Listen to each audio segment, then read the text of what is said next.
नमस्कार विद्यार्थी मित्रांनो, काही दिवसांपासून ट्विटरवर एक हॅशटॅग खूप टिवटिव करते, ते म्हणजेच आर्टिकल 30 हटाओ, आर्टिकल 30 हटाओ। मग आता हा हॅशटॅग सुरुवात व्हायला कुठून सुरुवात झाली, का एवढं यावर ट्विट केलं जाते आणि आर्टिकल 30 आता आर्टिकल संविधानासंबंधीचं कोणतीही गोष्ट येऊ दे, मग आपल्याला त्यावर डिस्कशन करणं तर इम्पॉर्टंटच आहे, कारण की आपल्या सिलेबसशी रिलेटेड असणारा हा टॉपिक आहे आणि सध्या खूपच चर्चेतला असा मुद्दा आहे। इथे आता एक प्रश्न समोर येतोय, ते म्हणजे बीजेपी गव्हर्नमेंट आर्टिकल 30 सुद्धा काढून टाकणार आहे का आपल्या संविधानामधून, जसं 370 आणि 35A काढण्यात आलं। मग आता आर्टिकल 30 कशाशी संबंधित आहे? सांस्कृतिक आणि शैक्षणिक हक्काशी। मग आजच्या लेक्चरमध्ये आपल्याला पूर्ण या कलम 30 वर अभ्यास करायचा आहे, थोडंसं समजून घ्यायचंय नक्की हे आर्टिकल 30 हटाओ आलो कुठून आणि अशी मागणी का केली जाते। ओके, तर बघा या लेक्चरची PDF तुम्हाला आपल्या विजन गव्हर्नमेंट जॉबच्या टेलिग्राम चॅनलवर मिळेल, तिथून तुम्ही ती डाउनलोड करू शकता। याचं ऑडिओ लेक्चर सुद्धा तुम्ही डाउनलोड करू शकता। तसंच महत्त्वाचं तुमच्यासाठी रिमाइंडर आहे, ते म्हणजे राज्यसेवा 2020 बॅच 3 चे ॲडमिशन सध्या सुरू आहेत, त्याचे लेक्चर्स विजन स्टडीवर अपलोड सुद्धा झालेले आहेत। तर तुम्ही इंटरेस्टेड असाल तर नक्की ॲडमिशन घेऊ शकता। आणि या व्यतिरिक्त अजून संयुक्त गट ब त्याचप्रमाणे सब्जेक्ट वाईज कोर्सेस सुद्धा आहेत, त्यात सुद्धा तुम्ही ॲडमिशन घेऊ शकता। ओके, मग आता अजिबात वेळ न घालवता सुरुवात करूया आपण आपल्या लेक्चरला। पुढे लेक्चर बघण्याआधी एक तुमच्यासाठी सेल्फ एनालिसिस क्वेश्चन आहे। प्रश्न काय विचारला इथे, तर खालीलपैकी कोणत्या समुदायाचा भारताच्या अल्पसंख्याक वर्गामध्ये समावेश होत नाही।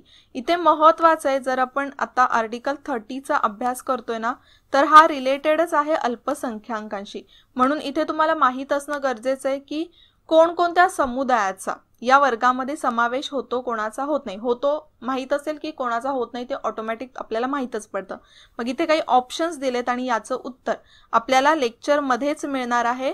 तर आपण पटकन लेक्चरकडे वळूया। आधी सुरुवात कुठून झाली या इशूला किंवा या ट्विटला, तर बघा एक बीजेपीचे लीडर आहेत, national general secretary Kailash Vijayvargiya, तर त्यांनी काही दिवसांपूर्वी एक ट्विट केलं होतं की आर्टिकल 30 जे आहे ते कॉन्स्टिट्यूशनल इक्वॅलिटी ऑफ सिटीजन म्हणजेच समानतेच्या हक्काला हार्म करते, इजा पोहोचवते। आणि आर्टिकल 30 जे मायनॉरिटीज आहेत म्हणजे अल्पसंख्याकांशी रिलेटेड आहे आर्टिकल 30। आत्ताच मी तुम्हाला सांगितलं, अल्पसंख्याकांना त्यांच्या धर्माचं शिक्षण देण्याचा अधिकार देतं, पण तिथेच आपण इतर धर्म बघितले किंवा इतर कॅटेगरीज बघितल्या, जसं बहुसंख्याक आपण बोलतोय, तर त्यांना असा रिलीजन फॉलो करण्याचा अधिकार, शैक्षणिक अधिकार मिळत नाहीये। मग जर आपला देश हा धर्मनिरपेक्ष आहे, सेक्युलर आहे, तर मग आर्टिकल 30 ची गरजच काय। मग इथे 3 गोष्टी येतात, एक म्हणजे समानतेच्या हक्काबद्दल, आणि दुसरं म्हणजे धर्मनिरपेक्षतेबद्दल, आणि तिसरं म्हणजे धर्माचं पालन करण्याबद्दल। तर आता या तीनही गोष्टी आपल्याला या लेक्चरमध्ये समजून घ्यायच्यात। आणि जसं हे ट्विट करण्यात आलं या बीजेपी लीडर कडून, म्हणजे एक प्रकारे त्यांनी इशारा दिला इथे कुठेतरी की आर्टिकल 30 काढण्याचे सुद्धा चान्सेस बीजेपी कडून आहेत, राईट। मग आता जेव्हा हे ट्विट केलं गेलं ना, त्यानंतर त्यावर भरपूर असे रिट्विट आले, तुम्हाला इथे दिसत असेल। पण यामध्ये बरेचसे जे ट्विट्स आहेत ते रिलेटेड आहेत आणि काही आहेत ते थोडेसे चुकीचे म्हणजे मॉडिफाईड करून सांगितलेले आहेत, ज्यामध्ये आर्टिकल 30 एक तुम्हाला चुकीचा इमेज सुद्धा देऊ शकतं आपल्या संविधानाबद्दल, त्यामुळे आपल्याला भरपूर अशी क्लॅरिटी या आर्टिकल बद्दल बघायची आहे। मग आपल्या संविधानामध्ये आर्टिकल 30 काय म्हणतंय, एकतर बघा आपल्या संविधानाच्या भाग 3 मध्ये कलम 12 ते कलम 35 पर्यंत मूलभूत हक्क दिलेले आहेत। बेसिक जे मूलभूत हक्क आहेत ते कलम 14 ते कलम 32 पर्यंत आहेत। ओके, यांचा आपण सारखा अभ्यास करत असतो। आणि कलम 30 हा रिलेटेड आहे शैक्षणिक हक्कासंबंधित, सांस्कृतिक आणि शैक्षणिक हक्कासंबंधित। तर कलम 30(1) असं सांगतं की सगळ्या धार्मिक आणि भाषिक अल्पसंख्याक वर्गांना आपल्या पसंतीच्या शैक्षणिक संस्था स्थापण्याचा आणि त्यांचं पूर्णपणे प्रशासन करण्याचा हक्क हा त्या गटांना आहे। ओके, तर हा महत्त्वाचा पॉइंट आहे, इथे लक्षात ठेवा। आधी आपण पूर्ण कलम 30 समजून घेऊया, त्यानंतर त्यावर काय काय नवीन इश्यू समोर आलेत ते बघून घेऊया। नंतर कलम 30(1) असं म्हणतं की अल्पसंख्याक शैक्षणिक मालमत्तेचे सक्तीचे अधिग्रहण. बघा, गव्हर्नमेंट सक्तीचं अधिग्रहण करू शकतं, राईट. बऱ्याच वेळेला बऱ्याच ठिकाणी होतं, जर काही गव्हर्नमेंट पॉलिसीज असतील, काही योजना असतील तर त्यासाठी. मग जेव्हा गव्हर्नमेंट अशा प्रकारे त्यांच्या शैक्षणिक मालमत्तेचं अधिग्रहण करत असतील, तर असं करताना राज्याने ठरवलेल्या मोबदल्यामुळे त्यांना हमी दिलेल्या हक्कांवर, म्हणजेच जी त्यांना आता कलम 30 नुसार हक्क दिलेला आहे, त्या हक्कावर मर्यादा येणार नाही किंवा ते रद्द होणार आहेत, म्हणजे ते भंग होणार नाहीत. अशा प्रकारेच जे मालमत्तेचं अधिग्रहण आहे ते केलं जाऊ शकतं. ओके, तर हे 2 पॉइंट्स लक्षात आले. त्याचप्रमाणे अजून काय सांगितलंय की अल्पसंख्याकांनी चालवलेल्या शैक्षणिक संस्थांना अर्थसहाय्य करताना राज्याने भेदभाव करू नये आणि त्यांच्या भाषेतून शिक्षण देण्याचा अधिकार त्यांना आहे. ओके, म्हणजे त्या अल्पसंख्याक गटांना आहे. ओके, तर आता इथे आपण कलम 30 एकदम नीट चांगलंपणे समजून घेतलंय, राईट. आणि आपण ट्विटच्या बाबतीत बघितलं. मी तुम्हाला सांगितलं की जे ट्विट आहे, रिट्विट करण्यात आलेले आहे, तर त्यामध्ये बरीचशी चुकीची इन्फॉर्मेशन, जी इमेज आहे आपल्या संविधानाची एक वेगळ्या पद्धतीने ठेवण्यात आली. तिथे सांगितलेलं आहे की कलम 30A असं म्हणतंय की आपलं जे संविधान आहे किंवा आर्टिकल 30 जे आहे ते ख्रिश्चन किंवा मुस्लिम इस्लामिक धर्माला त्यांच्या मदरसेमध्ये, म्हणजे मुस्लिमांना त्यांच्या मदरसेमध्ये, ख्रिश्चनांना त्यांच्या कॅथलिक स्कूलमध्ये किंवा कॉन्व्हेंट स्कूलमध्ये बायबल आणि कुराण याचं शिक्षण घेण्याचा हक्क देतं. पण बघा, आपल्याला इथे असं कुठे दिसलेलं आहे का? नाही दिसलंय. पण इनडायरेक्टली जेव्हा आपण कलम 30 बघतो ना, तर त्यांना तो अधिकार इनडायरेक्टली मिळालेला आहे. कारण की जेव्हा ते अल्पसंख्याक म्हणून स्कूल ओपन करतील, एखादी शैक्षणिक संस्था स्थापन करतील, तर त्यांना तिथे पूर्ण अधिकार दिलेला आहे की त्यांच्या शाळेचं, त्यांच्या एज्युकेशनल इन्स्टिट्यूटचं अभ्यासक्रम काय असेल, त्यामध्ये कर्मचारी स्टाफ कोण असेल, त्यांचा पूर्ण डिसिजन घेण्याचा अधिकार पूर्णपणे त्या संस्थेला असणार आहे. मग जर अभ्यासक्रम काय असेल, ओके, हे त्यांना ठरवण्याचा अधिकार आहे, म्हणजे ऑब्व्हियसली तिथे ते त्यांच्या धार्मिक ग्रंथाचं शिक्षण सुद्धा देऊ शकतात, राईट. पण मग इथेच आपण एक प्रकारे धर्मनिरपेक्षताकडे या विषयाकडे बघितलं तर आपल्याला काय समजून येईल, जे आपल्या नॉर्मल जनरल स्कूल असतात तिथे अशा प्रकारे बहुसंख्याकांचं जे काही धर्म असतं त्याच्यावर शिक्षण दिलं जातं का? नाही दिलं जात.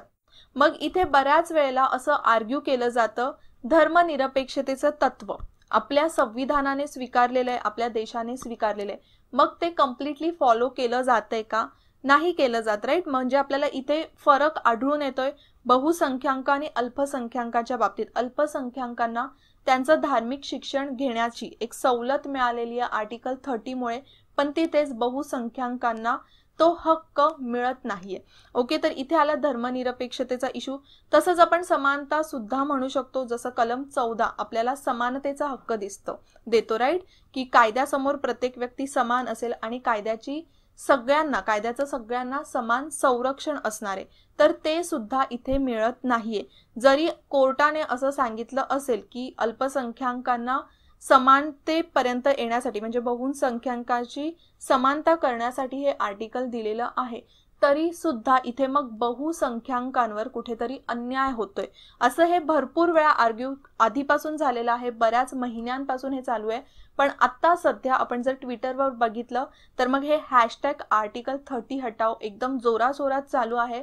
आणि मग आपण इथे म्हणू शकतो बीजेपी गव्हर्नमेंट पुढे जाऊन आर्टिकल 30 आपल्या संविधानामधून रद्द सुद्धा करू शकते, जसं आर्टिकल 370 आणि 35A केलं त्याचप्रमाणे. ओके, आणि इथे फक्त कलम 14 आणि धर्मनिरपेक्षतेचाच प्रश्न नाहीये, कलम 15 सुद्धा तुम्हाला माहिती आहे. कलम 15 आपल्याला काय सांगतं की राज्य कोणत्याही नागरिकाला केवळ धर्म, वंश, जात, लिंग आणि जन्मस्थान या कोणत्याच कारणावरून त्याच्यामध्ये भेदभाव करणार नाही.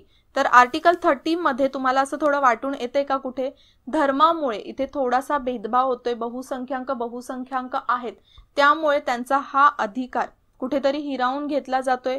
म्हणजेच बघा, एका आर्टिकल मुळे किंवा अल्पसंख्याकांना दिलेल्या या हक्कामुळे असं तुम्ही म्हणू शकता, कलम 14, कलम 15 आणि तसंच आपलं जे धर्मनिरपेक्षतेचं तत्व आहे ते कुठेतरी व्हायोलेट होते असं आपण म्हणू शकतो. इनफॅक्ट असं माझं थोडंसं पर्सनल मत सुद्धा आहे की आर्टिकल 30 मुळे बघा काय होतंय. आता जर आपण नॉर्मल स्कूल्स बघितल्या, एकतर आर्टिकल 30 मुळे बहुसंख्याकांना त्यांच्या शैक्षणिक संस्था स्थापन करण्याचा अधिकार मिळत नाहीये.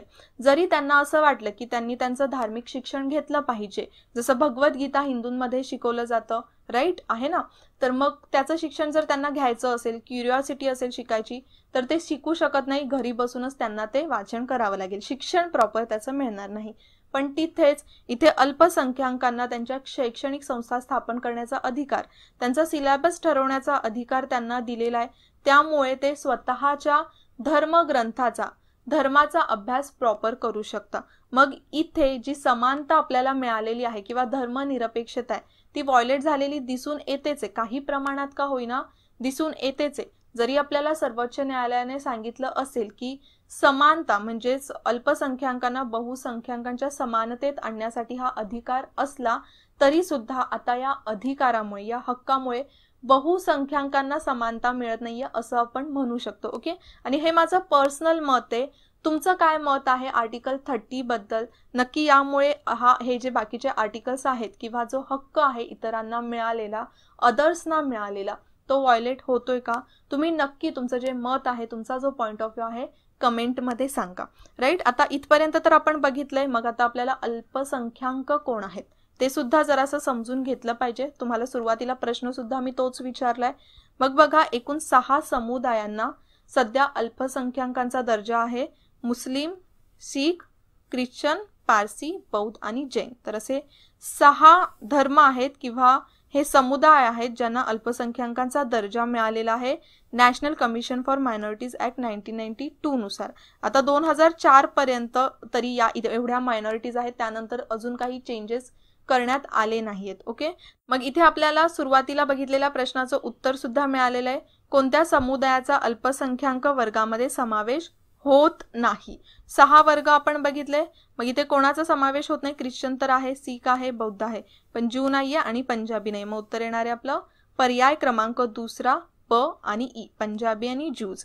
ओके, आणि इथे लक्षात ठेवा, पारसी जे आहे, पारसियांना ज्यू राष्ट्रीयन सुद्धा म्हणतात. तर तो शब्द सुद्धा लक्षात ठेवा. जर परीक्षेला पारसीच्या जागी तो शब्द वापरला गेला तर कन्फ्यूज होऊन जाऊ नका. ओके, मग आता आजच्या लेक्चरमध्ये आपण आर्टिकल 30 हटाव नक्की काय आहे, पुढे जाऊन बीजेपी सरकार आर्टिकल 30 नक्की हटवणार आहे की त्यावर अजून काय इश्यूज होत आहेत ते आपल्याला समजेलच. आणि त्याचबरोबर आपण कलम 30 जो सांस्कृतिक आणि शैक्षणिक हक्क आहे तो सुद्धा समजून घेतलेला आहे. म्हणजे एक टॉपिक आपला इथे चांगला आता क्लिअर झालेला आहे.